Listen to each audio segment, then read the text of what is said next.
Hello and welcome to episode 9 of The Bull. My name is Lester Kiewit. And I'm Tara Roos. I am a presenter on CapeTalk for Good Morning Cape Town. Tara, I have a new job. you have a new job. Well done. Thank you. Okay, I have to say you're a commentator on CapeTalk first. Yes. But you now work for the Business Day. I Business do. Day Parliamentary correspondent. From researcher to correspondent, I literally just moved buildings, but I'm very happy, very excited. At us. We're back from a 2-week break because we also need our rest. But what has happened over the while that we were not on air?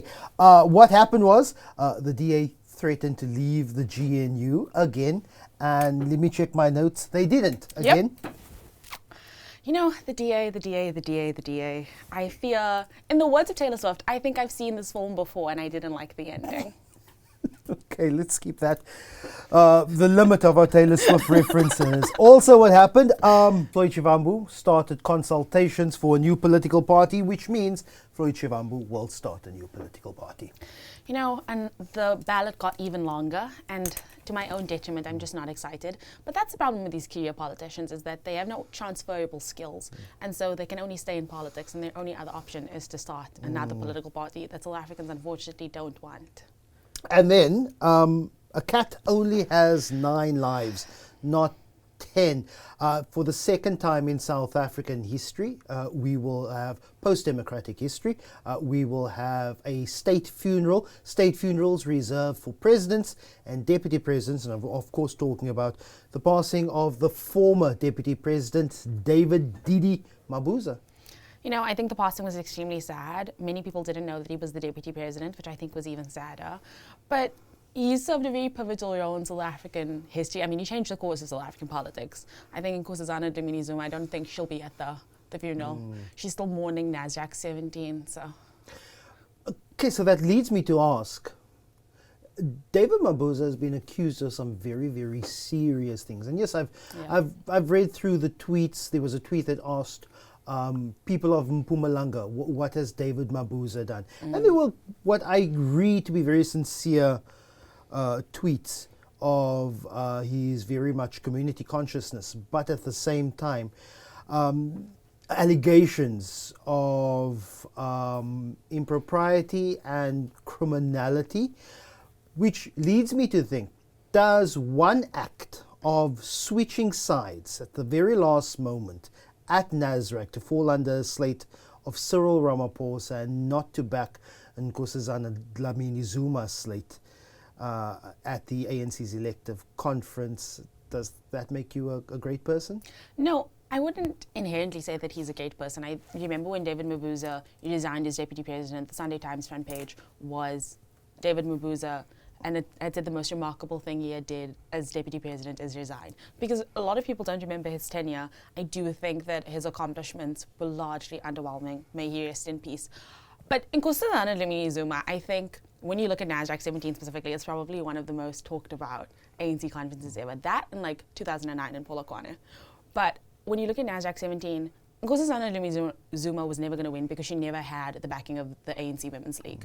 And I think that was like the fundamental contention point. I do think that David switched last minute. It changed the course of South African history, but she was never going to win without the backing of the Women's League. And so, you know, we talk about Nasdaq 17, we talk about David. We want to give him flowers somewhere. And I have an interesting story about David Mabuza. And again, without casting any aspersions, he reportedly died from some sort of pulmonary disease, but he was a known smoker. And again, I'm not casting any aspersions here out of respect, but I had a friend who was a manager at one of the many hotels in Cape Town. And when David Mabuza was elected as deputy president, the deputy president residence wasn't ready, and he was set up at this hotel in the presidential suite. I think it was a couple of weeks, maybe a month.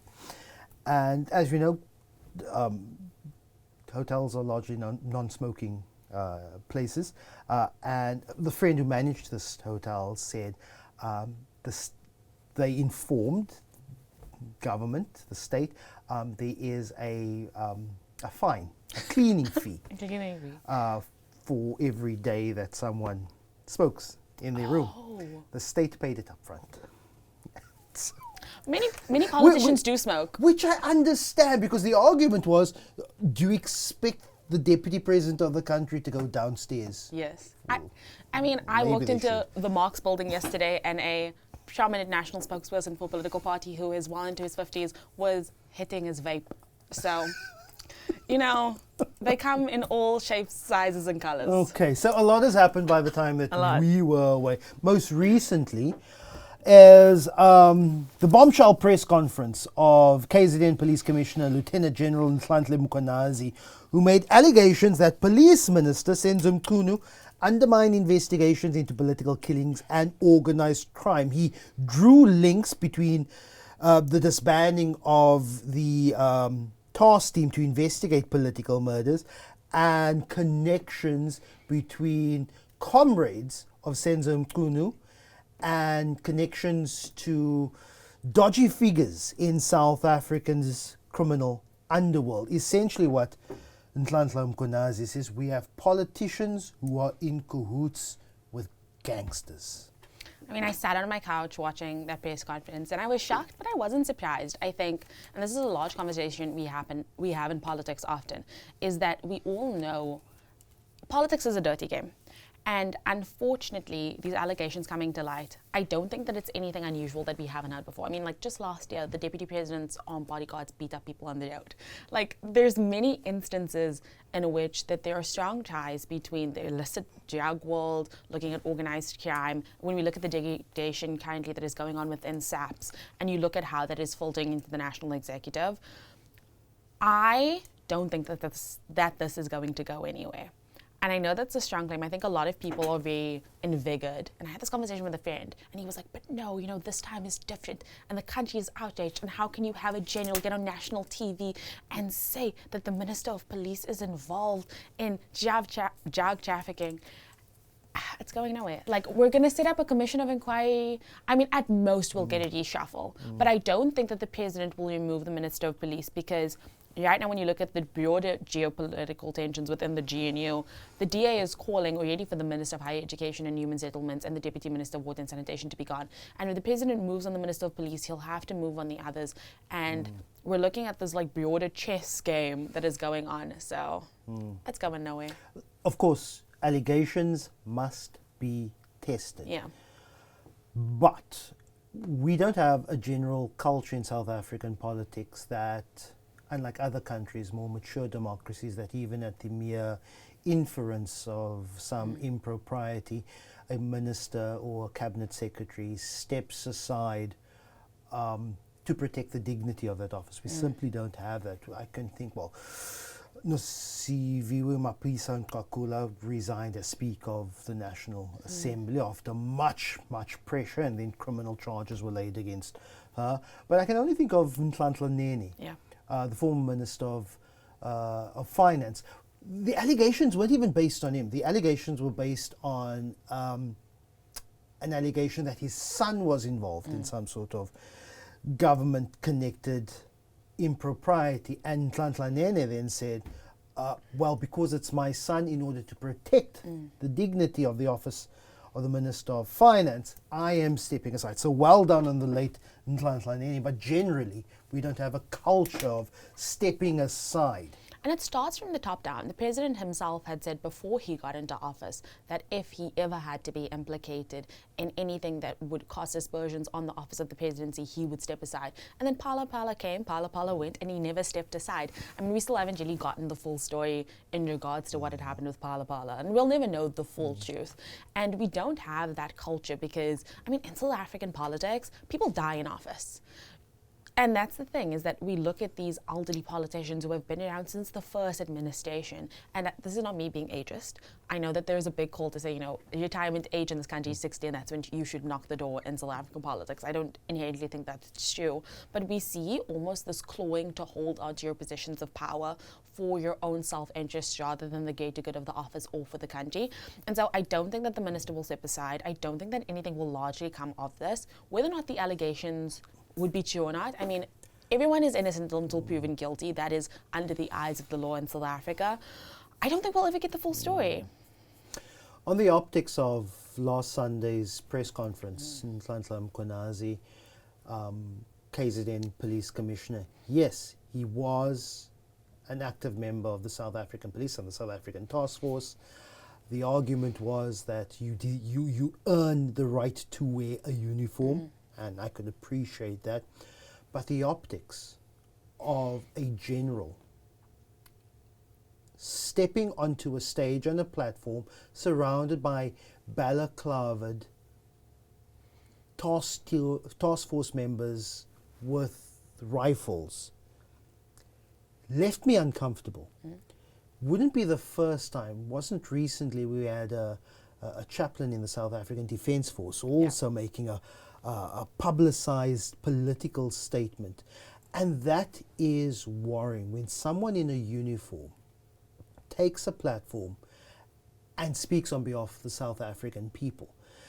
Already, there have been a number of Afrobarometer reports that says South Africa or South Africans feel that they're ready for some sort of benevolent dictator, some strong man who is going to take the scruff of civilian politicians, keep him on the backside and maybe even kick some into jail, because South Africans only want a country that works. They would in fact are willing to forego elections. And that is dangerous, I feel, when you see a general in uniform standing on a platform speaking out against civilian politicians. Of course, the allegations may very well be true, but I think we should be very, very wary, particularly amongst the popular support that Nhlanhla Mkhwanazi now appears to have. It was definitely a choice. I do think that it was a targeted choice in order to gain vast media attention, because if he just had to put out a statement, had he have just gone to the police station and laid a criminal case against the minister, nothing would have really come out of this, and at least now the media is talking about it and they're drawing some kind of attention. The likelihood, and I mean, we talk about coups all the time and like the establishment of almost a terror type figure in South Africa, it's not going to happen. We do not simply have the military or police capability. I mean, right now, the Department of Defense tabled their budget this week, their budget votes. They only have 15 subunits patrolling the border. So that means like out of the SANDF only has 15 base units, which at most has about like 5 to 8 people. So at any given time now, there's at most 120 people guarding the South African border. There's a coup's never happening in this country. The police can't even properly file dockets. So we do not have the military capability in order for that to happen. And I think that him projecting this image was to show the minister, look, I am being extremely serious about this. Do I think it was right? No. But the alternative would have also been no one would have spoken about this. Okay, then on crime and criminality and the connections to politicians and organized crime, is the call then coming from inside the house? Because South Africa, I have to ask the question of whether we are a mafia state in all but name. So let me state some examples. Yeah. So post 94, you have the presence of gang and organized crime related people at ANC Western Cape rallies. In 2011, the late Cyril Beaker, alleged underworld figure, shot dead in a driveway on Robert Sobukwe Drive in Cape Town. At his funeral, buried in Fulumkonte Wesizwe honours. Yeah. That same year, Jacob Zuma, who was still president, met with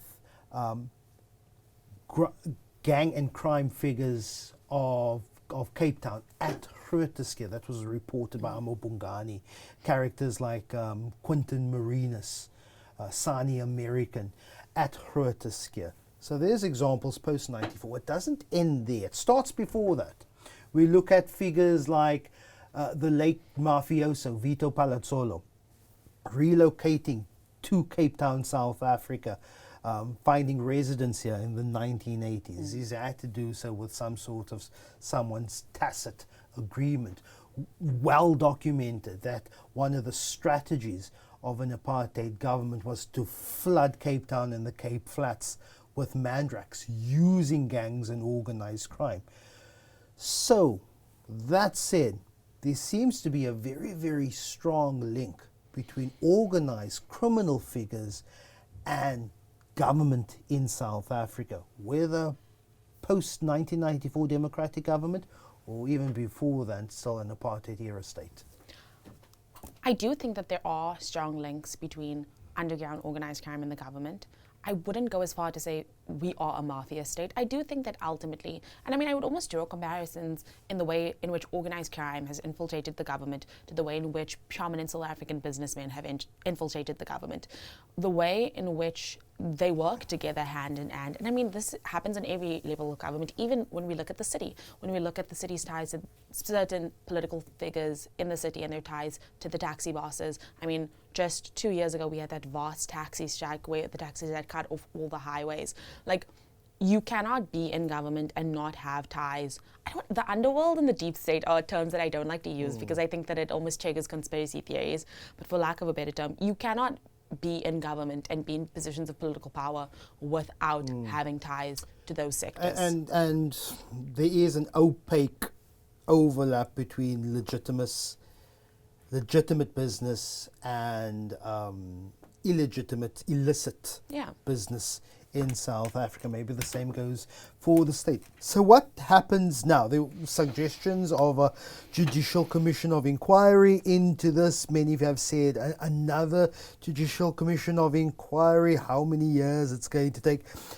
But there's been the suggestion, and this is what it appears to be looking, that Parliament has now stepped in. The Speaker of the National Assembly, Toko Didiza, says, okay, 3 portfolio committees, your job, you're tasked with investigating this. The Standing Committee on Intelligence, which has closed-door meetings, they will meet separately, but also the Committee on Police and the Committee on Justice and Constitutional Development.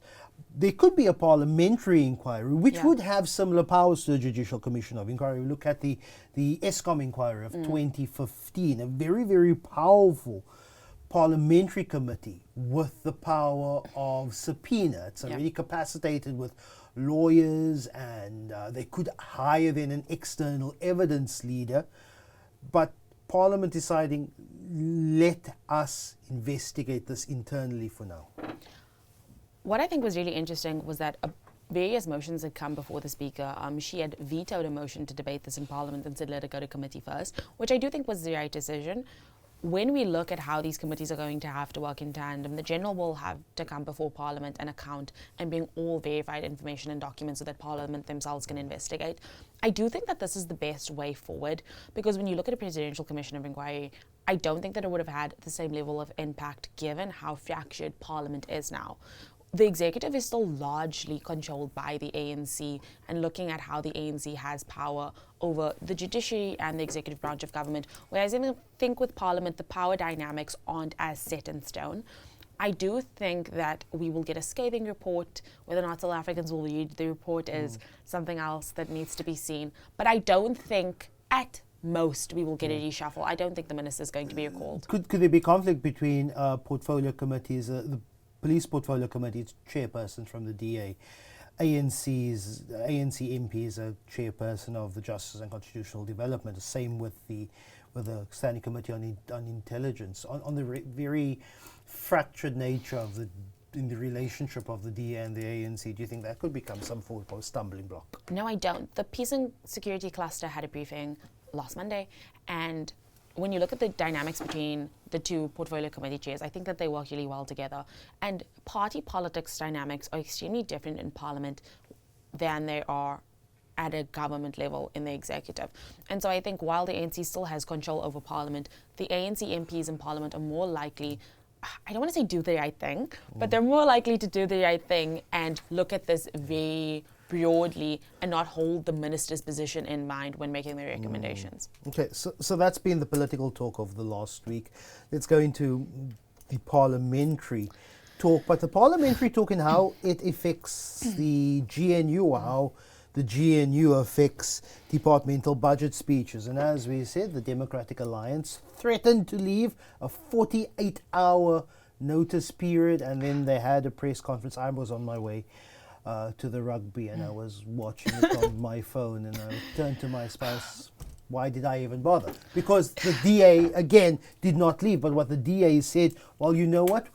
We have an issue. This all stems from Cyril Ramaphosa essentially firing Andrew Whitfield, Deputy Minister of Trade and Industry, because he went to Washington without approval. DA says, well, you know what? If you're firing Andrew Whitfield, we want you to fire Thembi Simelane, Nobuhle Nkabani, and David Mahlobo. And if you don't... You have 48 hours. You have 48 hours. You have 48 hours. I remember watching this press conference. It was during Dora and John Cena. And so initially I thought, no, they're going to tank the vote. Because I was like, they're voting in the Division of Revenue. They need to really come out swinging. They need to show, you know what, we have power in this government. You can't continuously push us around as you've done with Bella, NHI, land expropriation, VAT. Like, we can't keep on doing this over and over again. And so John Cena gets up and he gives his speech, and I'm like waiting in anticipation, and he says, but you know what, we will not collapse the government because we are the bigger political party. But we give the president 48 hours. Okay, 48 hours comes by. We're all sat on a Saturday just before the rugby. And John Cena goes, and we are withdrawing from the national dialogue. The most underwhelming sentence I fear has ever come out of John Cena's mouth ever. And that's saying a lot. So when you look at the withdrawal from the national dialogue, firstly, I understand. I don't think that the national dialogue is worth the South African people's time. I understand what the ANC is trying to do, unity building. They wanted to have dialogues in every single ward of the country. I love the idea in principle. I think that it's nice. When you look at the books, when you look at the fiscal situation of South Africa, absolutely not. Circle back in 5 years when we have debt stabilization under control. But I don't think that the DA withdrawing from national dialogue is anything. I mean, Thabo Mbeki's scathing 11-page letter, for me, I think... Dear John. Dear John. I was going to make a Taylor Swift reference, but I'm only limited to one a day. So I just don't see the point. And I know a lot of people have said, you know what, they can't leave, and a doomsday coalition is never going to happen. I would like to assure the South African people now, this DA idea of a doomsday coalition, the EFF and MK are not going to enter ANC government under Cyril Ramaphosa. He would never want to give the RET faction that power. If they wanted the EFF or MK, they would have gone with the EFF or MK. When forming the 7th administration. They will either rule in minority or go into a 13-party coalition. So this idea, the DA is only using the Doomsday Coalition as a band-aid response to be like, why we won't leave. And my Taurus take this week was about this. My controversial opinion is that I think the DA should leave. If the DA ever wants to see larger electoral power in this country, them staying in the GNU is not a good idea. They look like they are just hoisting the ANC up. I mean, they often talk about the DA difference. The DA difference doesn't exist. You are the ANC. And when you look at what the DA is now trying to do, trying to be the opposition inside the government, it doesn't work. And, specifically in budget debate week, we hear the DA coming up against the ANC budgets time and time again. So let's talk about budget debate week, because what John Steenhuisen said is, if you don't then fire Thembi Simelane, Nobuhle Nkabani, and David Mahlobo, we will not support departmental budgets. So the last 2 weeks we've had budget debates. Has that tone, has that sentiment be coming through in the budget debates? And does that necessarily translate that the DA will not support budget votes come a week or two's time? So budget votes happen in a week and a half, and the DA has actually backed themselves into a corner. I don't know who their legal advisors are, but if how the vote configuration looks now, with MK, the EFF, Action SA, and BOSA not backing these department government budget votes, if the DA tanks those 3 department votes, the entire budget tanks, because it makes the fiscal framework invalid. So when you look at the PFMA states that all 42 budget votes need to be passed, and this is also in accordance with the rules of the National Assembly. It's Rule 328, that you need to pass all the departmental budget votes in order for the appropriations bill to be valid. And so because the DA has already passed, they voted on the fiscal framework and the Division of Revenue, to have appropriations then tank or certain budget votes and appropriations tank rather, makes the entire bill invalid, which means we would need to start this all over again. And South Africa would come closest to what the semblance of a US government shutdown is, because if appropriations doesn't pass, the departments don't get their money, we would have to invoke Section 9 of the PFMA, which means that the departments would only be able to operate on 10% of their budgets. And no department has a salary That's less than 10%. that's less than 10%. Got departmental budgets in South Africa, more than 10% of that is simply just salaries. So if they say we can only operate on 10% of salaries, it means effectively government is shut down. And I think a lot of people are like, oh, the government must shut down. No, because this is going to affect teachers. It is going to affect unions. And I think the DA was very smart in this idea that they could shut down the government and then leave and it wouldn't affect them. And this is why I think that they voted to pass. Because in my mind, surely not take action with the Division of Revenue when you had that moment there and then. But they did that very strategically so that their Western Cape and like also the DA municipalities could still get their money, so that the cities and provinces could still operate and could still fulfill their duties while they have time to collect their cards at national. And I think that was a really strategic move then and there, because if they wanted to push the president's hand, they could have. I do think, bold prediction, I think Cyril's going to fire another DA minister. I think, because they're not going to wait until the 23rd of July to figure this out, because the ANC could also then threaten the DA and say, okay, you withhold from these departments, we will also withhold. Does the ANC and the GNU have more to offer, or should I say, does Cyril Ramaphosa and the ANC have more to offer an Action SA or Build One South Africa or another small micro party, the ACDP,